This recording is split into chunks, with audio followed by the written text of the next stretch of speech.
CBSE education academy में आप सभी का स्वागत है। आज हम पीयूष प्रवाह का जो अंतिम पाठ है राजस्थान के गौरव, इसका अध्ययन करेंगे। प्रस्तुत अध्याय में राजस्थान के महान जीवन चरित्रों का संक्षिप्त परिचय दिया गया है, जिन्होंने अपने व्यक्तित्व एवं कृतित्व से समाज को नई दिशा दी। देवनारायण जी, बाबा रामदेव, संत जंभेश्वर, पूज्य गोविंद गुरु, महाराजा सूरजमल के जीवन चरित्र सदा से प्रेरणा स्रोत रहे हैं। इन्हें जनमानस में अपार श्रद्धा प्राप्त है। सामाजिक समरसता की स्थापना, राष्ट्रीय स्वाधीनता, पर्यावरण संरक्षण एवं सामाजिक सुधार के क्षेत्र में इन्होंने अपना जीवन समर्पित किया। अतः इनके द्वारा दिए गए संदेश हमारे लिए अनुकरणीय है। राजस्थान रणबांकुरों की धरती है। एक से बढ़कर एक साहसी और तेजस्वी योद्धाओं ने इस धरती पर जन्म लिया है। रणभूमि में जिनके रौद्र रूप को देखकर शत्रुओं में भय व्याप्त हो जाता था, ऐसे एक नहीं, दो नहीं, अनेक पराक्रमियों को इस वीर प्रसूता भूमि ने अपनी गोद में पाला है। तभी तो इस भूमि के लिए कहा जाता है, केसरी नह निपजै अठै, नह हीरा निपजंत, सिर कटियाँ खंग सांभणा, इन धरती उपजंद। कि यहाँ के लोगों के बारे में ये कहा जाता है कि केसरी नह निपजैठ है, कि इस धरती पर केसर पैदा नहीं होती, नह हीरा निपजंत, और हीरों की खाने भी नहीं है। इन धरती उपजंत, यानी यहाँ तो ऐसे वीर जन्म लेते हैं, सिर कटिया खंग सामना, जो सिर कट जाने पर भी लड़ते रहते हैं। अर्थात इस धरती पर न तो केसर पैदा होती है, न हीरों की खाने हैं। यहाँ तो ऐसे वीर जन्मते हैं जो सिर कट जाने पर भी लड़ते हैं। इस धरती ने जुझारू के समान ही त्यागी, तपस्वी और भक्त भी उत्पन्न किए हैं। हमारे देश में उच्च स्तर के योगी और रणभूमि में वीर गति पाने वाले योद्धा दोनों को ही मोक्ष का अधिकारी माना गया है। यही कारण है कि इस वीर प्रसूता भूमि ने ऐसे श्रेष्ठ पुरुषों को जन्म दिया जो शस्त्र व शास्त्र दोनों में निष्णात थे, यानी दोनों में ही वो कुशल थे, निपुण थे। एक और तलवार के धनी थे तो दूसरी ओर पहुँचे वे सिद्ध भी थे। अपनी सिद्धियों और शूरता का उपयोग जिन्होंने अन्याय का प्रतिकार करने, लोक जागरण में तथा समाज में समता निर्माण करने में किया। परिणाम स्वरूप शताब्दियों के बाद आज भी लोग उनके नाम का स्मरण करते हैं। उनकी समाधियों पर मेले लगते हैं और उन मेलों में दूर दूर से जातरू पैदल चलकर भी लाखों की संख्या में वहां पहुंचते हैं तथा अपने कष्टों को दूर करने की मनौती मांगते हैं। ऐसे सभी जातरुओं की सेवा में भंडारों का आयोजन कर सामान्य जन भी पलक पावड़े बिछाए तैयार रहता है। उनके थके मांदे लहूलुहान पैरों को गर्म पानी से धोना, उनकी मालिश करना, उनके लिए गर्मा गर्म चाय, अल्पाहार व भोजन की निःशुल्क व्यवस्था करने में बड़े धनिक और सामान्य जन अपने को धन्य मानते हैं। समाज बांधवों के कष्टों को दूर करने में अपना सौभाग्य समझना, यह हमारा अहोभाग्य है कि ये हमें सेवा का अवसर दे रहे हैं। ऐसी श्रेष्ठ मानसिकता से सेवा कार्य में रत सेवारू को जब लगता है कि ये हमें सेवा का अवसर दिए बिना ही आगे बढ़ना चाहते हैं, तो उनको रोकने का आग्रह देखते ही बनता है। कोई हाथ जोड़कर विनती कर रहा है, कोई सड़क पर लेटकर यह कहते भी सुनाई देता है कि आपको जाना है तो हमें रौंद कर ही जा सकते हैं, अन्यथा हमें सेवा का लाभ तो देना ही पड़ेगा। यानी इसके अंतर्गत ये कहा गया है कि जब लोग जातरू जाते हैं वहाँ पर जहाँ पर इनकी कोई मंदिर वगैरह होते हैं, तो उनके साथ साथ जो आम जनता है वह भी उनकी सेवा में क्या है, उपस्थित रहती है। और वो ये कहती है कि आपको जाना है तो हमें रौंद कर जाइए। कहने का अभिप्राय ये है कि हर संभव प्रयास करती है जातरुओं की सेवा करने का। ऐसे अविस्मरणीय दृश्य हर वर्ष इन दूर दूर से पैदल चलकर आने वाले जातरुओं को उनके मार्ग में स्थान स्थान पर दिखाई देते हैं। यह सब उन श्रेष्ठ पुरुषों के त्याग व तपस्या का ही फल है जो आज भी दृष्टिगोचर हो रहा है। हम ऐसे ही नरपुंगवों के कृतित्व से अपना जीवन प्रकाशमय बनाएं, समाज में समरसता का संचार करें और लोक सेवा में लगकर अपना जीवन धन्य कर लें। अब हम बात करते हैं देवनारायण जी की। तो देवनारायण जी के अंतर्गत ध्यानपूर्वक समझिए, सुनिए। देवनारायण जी बगड़ावत कुल के थे और बगड़ावत नागवंशीय गुर्जर थे। इसलिए सारा गुर्जर समाज देवनारायण जी को श्री विष्णु का अवतार मानता है। आपने राज्य क्रांति कर अपने समय के अत्याचारी शासन का अंत किया था। आपके जन्म समय के संबंध में काफ़ी मतभेद है, फिर भी लोक मान्यताओं, प्रमाणों तथा तत्कालीन राज्य वंशों से सामंजस्य बिठाने पर आपका जन्म युगाब्द 4142 या विक्रम संवत 1097 की माघ शुक्ल सप्तमी भानु सप्तमी को हुआ माना जाता है। चौहान राज ने बगड़ावतों को गोठा की जागीर दी थी।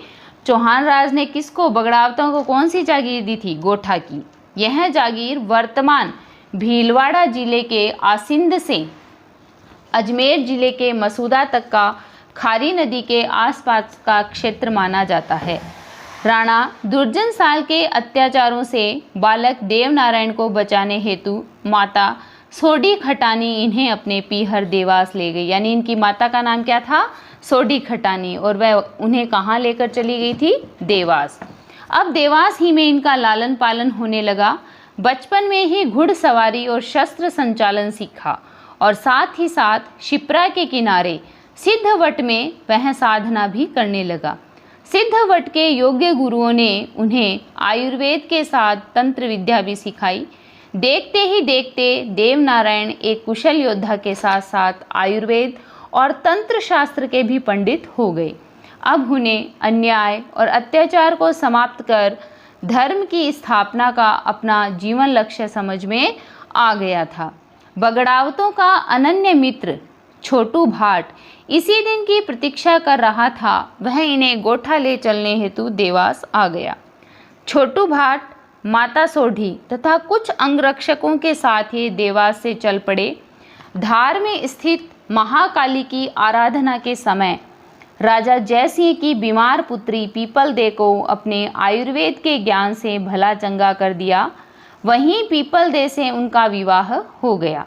अपने आयुर्वेद ज्ञान तथा सिद्धियों से लोगों के कष्टों को दूर करने लगे, जिससे उनका यश चारों ओर फैलने लगा। अब देवनारायण लोगों के कष्ट हरने वाले साक्षात भगवान ही बन गए। नीलल दे की कुरूपता दूर करना, सारंग सेठ को पुनर्जीवित करना, सूखी नदी में पानी निकालना आदि इनके चमत्कार माने जाते हैं कि इन्होंने अपने जीवन में कौन कौन से चमत्कार किए। इनके गोठा पहुंचते ही सभी इनसे आ मिले। गोठा के अमन चैन कायम कर जनता को ढांढस बंधाया, किंतु उनके पूरे राज्य और पड़ोस के राज्य में राणा के अत्याचार उसी तरह चल रहे थे। उनके कुशासन को समाप्त करने के लिए दुर्जन साल के साथियों को एक एक कर परास्त किया और राज्य क्रांति कर सुशासन स्थापित किया, यानी अच्छा शासन स्थापित किया। दूसरी इनकी महत्वपूर्ण देन यह भी है कि इन्होंने औषधि के रूप में गोबर और नीम का महत्व स्पष्ट किया। तुलसी की भांति नीम व गोबर को प्रतिदिन के व्यवहार में लाने का सफल प्रयास आपने किया। इसी कारण आज भी इनकी पूजा नीम की पत्तियों से होती है। दूसरे नंबर पर हम पढ़ेंगे बाबा रामदेव। राजस्थान के पश्चिमी क्षेत्र का एक नगर पोकरण, जो आज परमाणु विस्फोट स्थल के रूप में संसार के मानचित्र पर उभरा है। इसी नगर के समीप आज से लगभग 653 वर्ष पूर्व विक्रमी संवत 1409 में भाद्रपद शुक्ल द्वितीया को रूणीचा के तंवर वंशीय ठाकुर अजमल जी व माता मेणा दे के घर रामदेव अवतरित हुए। यानी उनके पिता का नाम क्या था? अजमल, और माता का नाम क्या था? मेणा दे। शेषवावस्था में ही मारवाड़ी कहावत पूतरा पग पालने दिखे को चरितार्थ करते हुए उफनते दूध को नीचे रख माँ मेणा दे को चमत्कार दिखाया। कुछ बड़े होते ही गुरु बालकनाथ से शिक्षा लेना प्रारंभ किया। इतिहास, धर्म, दर्शन के साथ साथ अस्त्र शस्त्रों की शिक्षा प्राप्त की। किशोरावस्था में ही पोकरण के पास के कस्बे साथलमेर में भैरव तांत्रिक को मारकर संपूर्ण क्षेत्र को उसके आतंक से मुक्त कराया, मतलब उसके डर से मुक्त कराया। अब रामदेव ने परिस्थिति को पहचान कर लोक कल्याण में ही अपना जीवन खपाने का संकल्प लिया। राजपूत जाति के होने पर भी उन्होंने दलितों से संपर्क बढ़ाया तथा जम्मा जागरण आंदोलन के माध्यम से उन्हें जागृत कर अच्छाइयों की ओर प्रवृत्त किया। जम्मा जागरण का यह पुनीत कार्य मेघवाल जाति के द्वारा ही किया जाता था। शेष समाज उनकी वाणी का श्रवण किया करता था, यानी उसको सुनता था। समाज के पिछड़े बंधुओं के प्रति रामदेव जी का अंतःकरण करुणा व परोपकार से ओतप्रोत था। उन्होंने मेघवाल जाति की कन्या डालीबाई को अपनी धर्म बहन बनाया तथा पिछड़ी बस्ती में हैजा फैल जाने पर अपनी पत्नी को अकेली छोड़कर उनकी सेवा चिकित्सा हेतु दौड़ पड़े। रामदेव जी स्वयं सिद्ध योगी व वैद्यकीय चिकित्सा में पारंगत थे। इस कारण विकलांगता जैसी बीमारियों में उन्होंने लोगों की चमत्कारिक सहायता की। कुष्ठ रोग, हैजा आदि में उनकी चिकित्सा रामबाण थी। इसी कारण वे पीड़ितों को रोग मुक्त कर समाचार दिखा सके। उनके चमत्कार चमत्कार दिखा सके, यानी उन्हें रोग मुक्त कर दिया। उनके चमत्कार पर्चों के रूप में विख्यात हैं। लखी बंजारे की मिश्री को नमक बनाना, 5 पीरों के कटोरे मक्का से पल भर में लाकर उनके सामने रखना, नैतलदे की पंगुता को दूर करना, सारथिये को तथा अपनी बहन सुगना के पुत्र को जीवित करना उनके प्रमुख पर्चे हैं। यानी रामदेव जी के जो पर्चे हैं, रामदेव जी के जो चमत्कार हैं वो ये सारे हैं। फिर है मेरे जीवन का उद्देश्य पूरा हो गया है, ऐसा मान उन्होंने अपनी लीला मात्र 33 वर्ष की आयु में ही समेट ली। भादवा सुदी दशमी विक्रम संवत 1442 के दिन उन्होंने समाधि ले ली। आज उसी समाधि पर प्रतिवर्ष एक विशाल मेला लगता है, जिसमें प्रतिदिन लाखों जातरू दर्शनार्थ आते हैं और उनके गीत गाते हैं। घनी घनी खम्मा हो अजमाल जीरे लाल ने, क्योंकि रामदेव जी ने बहुत से लोगों को अपना चमत्कार दिखाया, रोगों से मुक्त किया, पीड़ा से मुक्त किया, इसलिए लोग आज भी भाग भाग कर उनके दर्शन के लिए रुणीचा जाते हैं। तीसरे महत्वपूर्ण जीवन चरित्र के अंतर्गत है संत जंभेश्वर। प्रकृति प्रदत्त समाज जीवन हमारे देश की मूल आत्मा है। इसी आत्मा के तत्वान्वेषी और सशक्त उद्घोषक थे संत जंभेश्वर जी। श्री कृष्ण जन्माष्टमी को जन्मे संत जंभेश्वर जाम्भोजी के नाम से भी भक्तों में प्रसिद्ध है। इनका जन्म नागौर जिले के पीपासर गांव में हुआ। इनका जन्म कहाँ हुआ? नागौर जिले के पीपासर गांव में। बाल्यकाल से ही वे चिंतनशील प्रवृत्ति के थे। 34 वर्ष की आयु में माता पिता का देहांत हो जाने के पश्चात आपने सारी संपत्ति दान कर दी और सामाजिक उत्थान में लग गए। उन्हें लोग जाम्भोजी कहा करते थे, यानी जंभेश्वर जो है वो जाम्भोजी नाम से विख्यात थे। आप बीकानेर जिले की नोखा तहसील के समराथल धोरा आए और अपना मुकाम बनाया। इसी स्थान पर उन्हें दिव्य ज्ञान भी प्राप्त हुआ तथा ईस्वी 1485 की कार्तिक अष्टमी को उन्होंने प्रथम उपदेश दिया। समाज में धर्म स्थापना व प्रकृति से सहज जीवन के उद्देश्य को ध्यान में रखते हुए उन्होंने जीवन हेतु 29 नियम बनाए। इन्हें मानने वाले विष्णोई कहलाए, यानी 20-9 अर्थात विष्णोई कहलाए। ये सभी नियम सदाचार, जीवन की नियमितता तथा प्रकृति संरक्षण पर ही आधारित है। आपने कट्टरता पर भी निरंतर प्रहार किए, दुष्टों का निग्रह अपने चमत्कारी व्यक्तित्व से किया। आपने सुल्तान सिकंदर लोदी को भी गोहत्या न करने के लिए राजी कर लिया था। समाज को संत जंभेश्वर जी के नेतृत्व से एक नई संजीवनी मिली। कई विधर्मी भी उनसे प्रभावित होकर उनके शिष्य बने।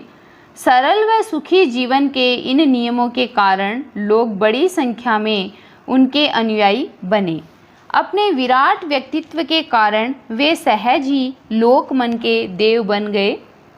बीकानेर जिले के लालसर गांव में समाधि लेकर उन्होंने अपनी जीवन लीला पूर्ण की। जंभेश्वर जी तो चले गए, किंतु उनके अनुयायियों ने यानी उनकी बातों को मानने वालों ने उनके बताए मार्ग का अनुसरण अपना बलिदान देकर किया। प्रकृति की रक्षा हेतु दिया गया वह बलिदान अत्यंत प्रेरक एवं अद्वितीय है। जोधपुर जिले का एक गांव खेजड़ली आज भी इस बलिदान का साक्षी है। बात सन 1730 की है। जोधपुर महाराजा ने अपने सैनिकों को राज्य कार्य हेतु वृक्ष काट कर लाने को कहा, यानी वृक्ष काटने के लिए भेजा। सैनिकों ने खेजड़ली गांव को उपयुक्त समझा, क्योंकि इस गांव के प्रत्येक खेत में बहुतायत में खेजड़ी के वृक्ष थे, यानी बहुत सारे शमी वृक्ष थे। राजा के सैनिक इस गांव में आ धमके। गांव की ही एक माता इमरता देवी को जब इसका पता लगा तो वे दौड़कर खेत में पहुंची और खेजड़ी न काटने हेतु समझाने लगी। इतने में गांव के लोगों को भी पता लगा और वे भी वहां आ गए। राजा के सैनिक तो सत्ता मद में चूर थे, क्योंकि उनकी सत्ता थी और उसका नशा छाया हुआ था। मना करने पर भी पेड़ काटने लगे तो इमरता देवी ने उन्हें ललकारते हुए कहा कि हमारे जीते जी तुम ये वृक्ष नहीं काट सकते, और गांव के लोगों को प्रेरणा देते हुए कहा, सर सांटे रूख रहे तो भी सस्तो जान, यानी सिर कटने पर एक भी पेड़ यदि खड़ा रहता है तो आप ये समझिए कि आपने सस्ते में उसे खरीद लिया है। सभी स्त्री पुरुष एक एक पेड़ के आगे खड़े हो गए।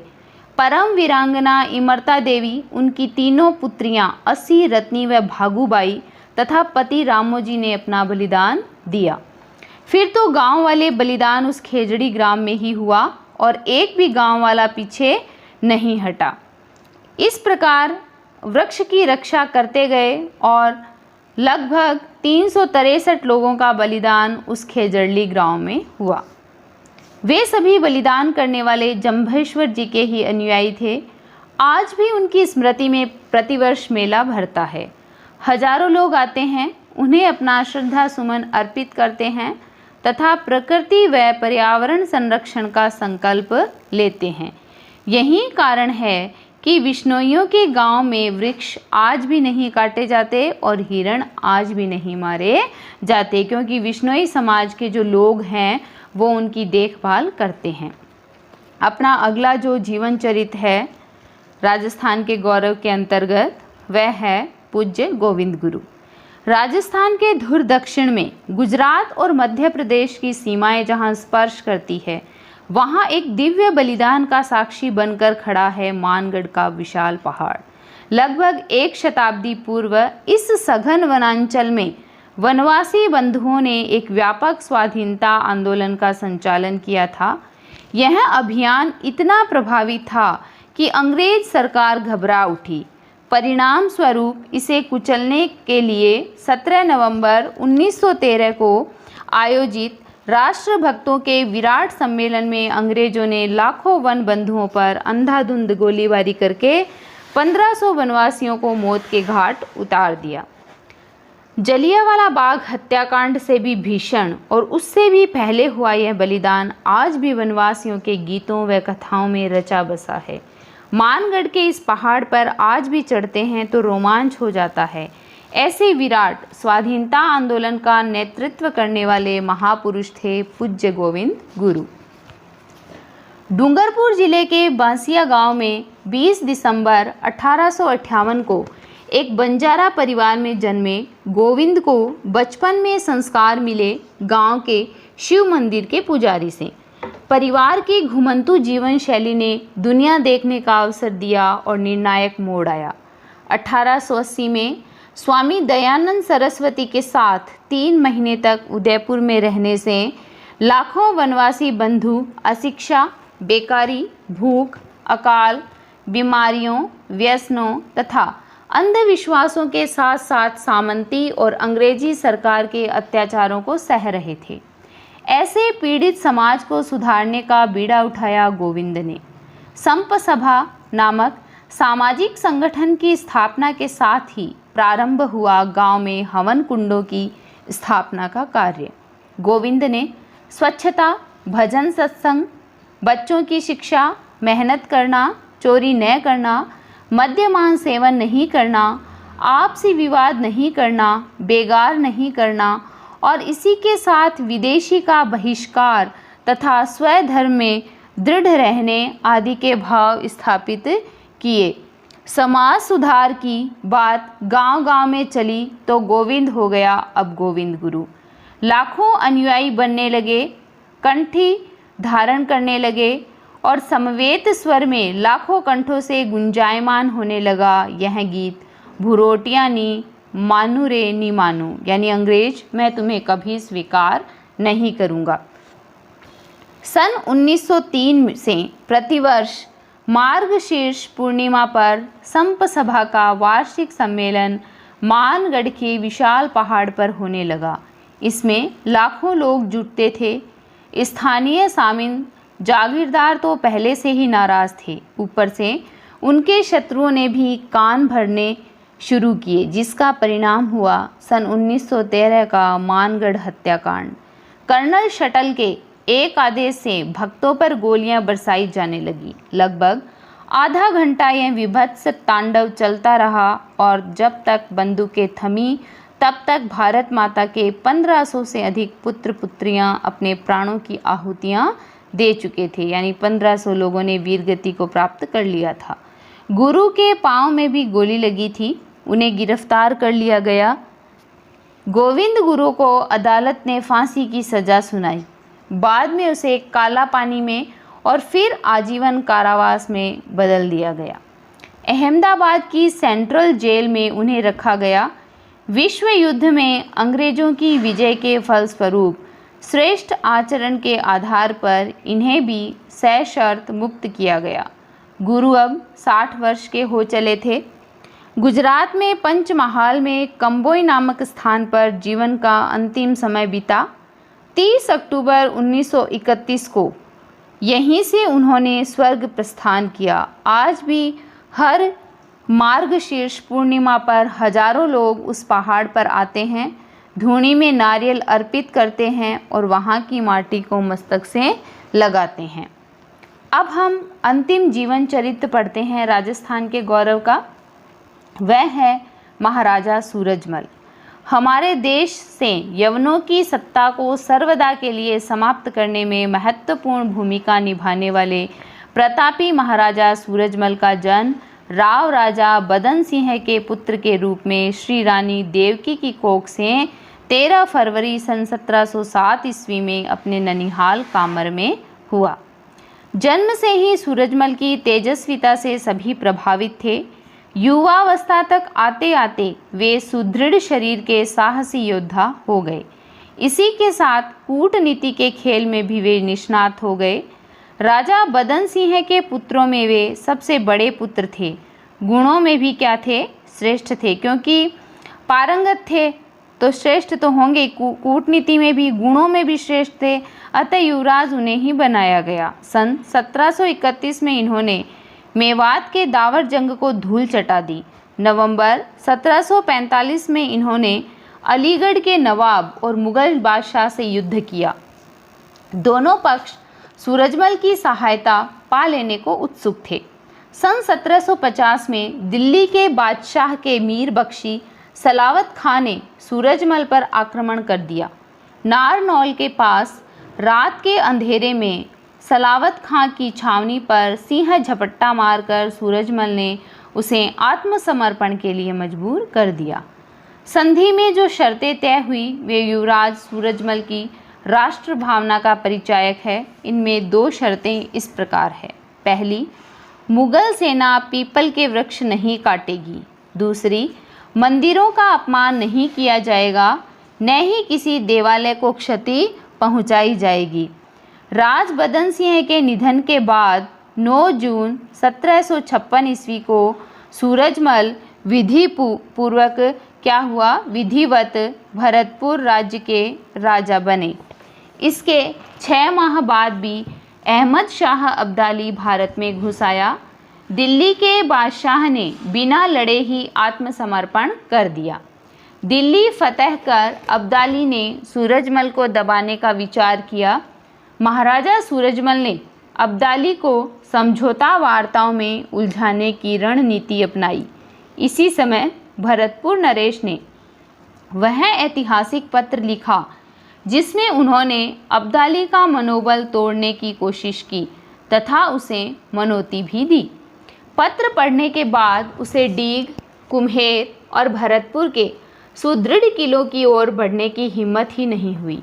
इस प्रकार तुर्कों को उन्हीं के हथियार से मात देने वाला छत्रपति शिवाजी महाराज सरीखा एक और वीर पुरुष भारत की धरती पर अवतरित हुआ था।